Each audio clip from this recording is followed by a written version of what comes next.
Bonjour, je voudrais parler dans cette vidéo de, du manque de progrès, du manque d'avancement dans la connaissance de l'agoraphobie. Euh, voilà, parce que je trouve que ça me désole un peu. Il y a 30 ans, j'ai vu pour la première fois un psychiatre, parce que je ne savais pas ce que j'avais, ce qu'il se passait, donc il m'a expliqué que j'étais agoraphobe. J'ai eu pour traitement un anxiolytique, du Xanax, un antidépresseur, le Prozac, et je m'aperçois que 30 ans après, on a au fond le même traitement qui est proposé. Euh, le Lexomil existait déjà, enfin, les mêmes anxiolytiques, il y a eu de nouveaux antidépresseurs, mais le Séroplex est apparu peu de temps après le Prozac, mais pas véritablement une nouvelle gamme d'antidépresseurs qui a changé, qui a véritablement bouleversé l'arrivée du Prozac, qui a été un bouleversement, c'est vrai. Mais bon, depuis 30 ans, au point de vue de la médication, rien, rien de nouveau.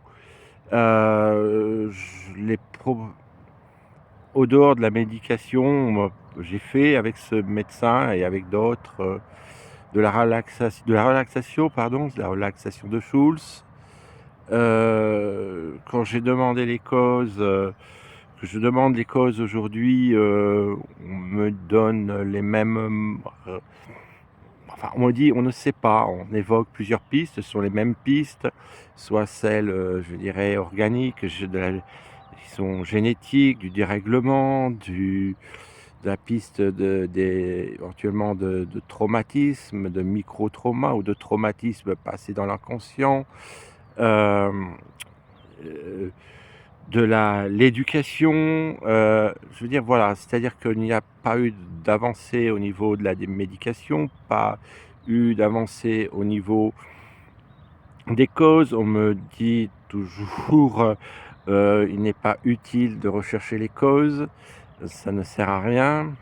Et finalement, il y a 30 ans qui ont passé et 30 ans où je n'ai rien vu, à part des thérapies, on va dire douces, qu'on a mis en place, comme le MDR ou la méditation. Mais bon, ça me semble assez restreint. Je ne suis pas forcément convaincu que ce soit... Je pense que ça peut être un bon accompagnement.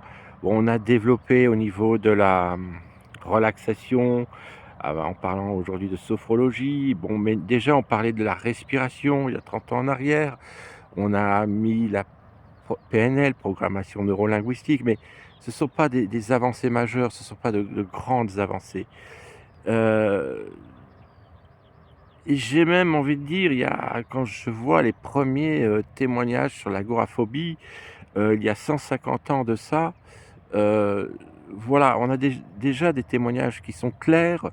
On a une recherche des médecins de la fin du 19e siècle sur les causes, et finalement, on n'a pas la réponse, mais on a quelque part les mêmes réponses que l'on nous fait aujourd'hui. Alors évidemment, avec un vocabulaire de l'époque, on parle de névrose et non pas de troubles anxieux, mais c'est pas tellement le vocabulaire qui est important, c'est que au fond, voilà, on parle de personnes anxieuses, de personnes qui ont pu avoir des accidents dans la vie, de la famille. Alors, c'est pas dit de la même façon qu'aujourd'hui. On parle de traumatisme ou de famille qui a déjà des problèmes d'anxiété, enfin, névropathe, je crois qu'on dit, mais enfin bon, peu importe. Et on- j'ai presque envie de dire, mais c'est pas faux finalement que depuis 150 ans, il n'y a pas eu d'avancée. En tous les cas, moi, de mon vécu depuis 30 ans, il n'y a pas eu du tout de progrès. Euh, les solutions il y a 150 ans, bah, c'était l'hygiène de vie. On parlait déjà d'éviter les excitants comme le café, d'essayer d'avoir une bonne hygiène de vie, de ne pas être trop fatigué, de ne pas aller au-delà de ses limites. On proposait du bromure de potassium qui est un sédatif, c'est-à-dire, finalement une forme, d'anxiolytique. Bon, il n'y avait pas les antidépresseurs qui sont apparus avec le docteur Laborie, je crois dans les années 1950, mais en tous les cas, je trouve étonnant, moi,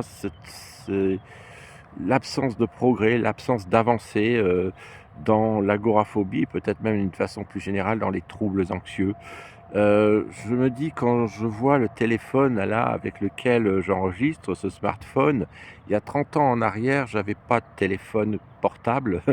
Puis il est apparu à la fin des années 90 les premiers téléphones portables, qui permettaient, d'envoyer des SMS et de discuter par téléphone.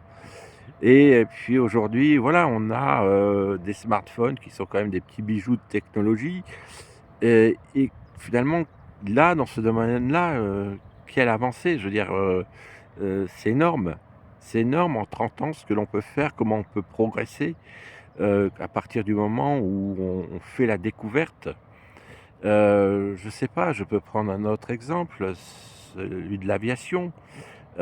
Si on prend l'aviation au début du XXe siècle et l'aviation, je ne sais pas, pendant la Seconde Guerre mondiale, on a fait des progrès énormes, et même si on prend à la fin de la Seconde Guerre mondiale, 30 ans plus tard, au milieu des années, 70, que ce soit l'aviation civile ou militaire, quel progrès!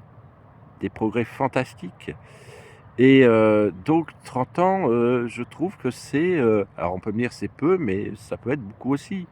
Je veux dire, il y a eu le Concorde, l'aviation, enfin, on peut prendre des tas d'exemples dans des tas de domaines.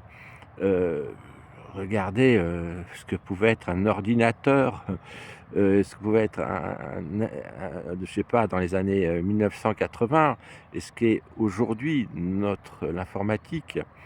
C'est que quand finalement on y met de l'argent peut-être, c'est sûrement ça, de la volonté, on peut énormément progresser. Alors je dis pas que la médecine n'a pas progressé, notamment au niveau du cerveau. Oui, on a de l'imagerie médicale, on a des connaissances aujourd'hui sur les neurones, de meilleures connaissances du cerveau, mais enfin, pour l'instant, elles semblent quand même, assez incomplète pour, proposer des solutions, nouvelles, parce que je n'en ai pas vu moi au cours de mes 30 années, que j'ai commencé à être, touché par l'agoraphobie.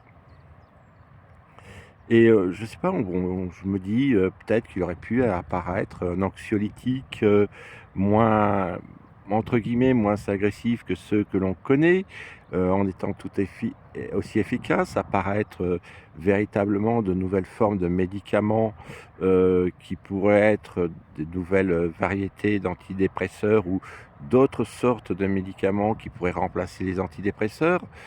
Eh bien non, il n'y en a pas. On va dire toutes ces années, même depuis qu'on s'est intéressé, qu'on a découvert, ce problème et qu'on l'a nommé en 1872, c'est-à-dire l'agoraphobie, que les médecins de l'époque, se sont, je veux dire, ont cerné le problème, l'ont décrit.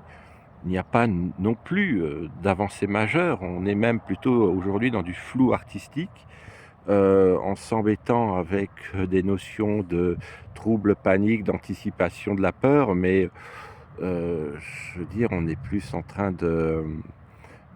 d'enfumer les choses, si je puis dire.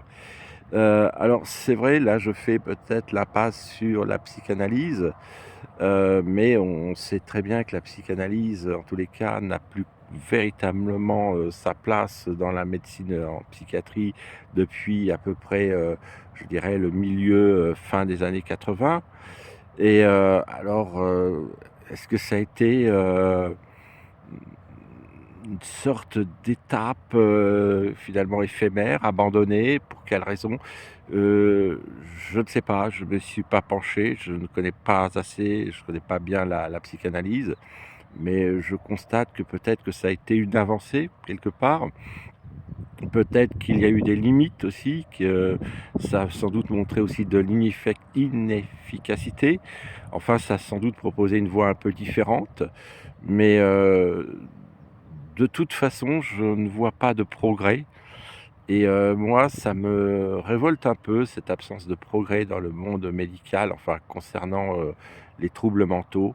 Parce que je crois que si on regarde d'autres domaines de la science, on peut aller très, très vite sur un siècle et on peut aller très vite sur 30 ans aussi et que si on ne le fait pas, c'est, sûrement que nous n'intéressons pas assez, sans doute, la société en général peut-être, je ne sais pas. Bon, sur ces considérations, je vous souhaite, une, bonne vidéo. Je vous remercie. Je vous salue.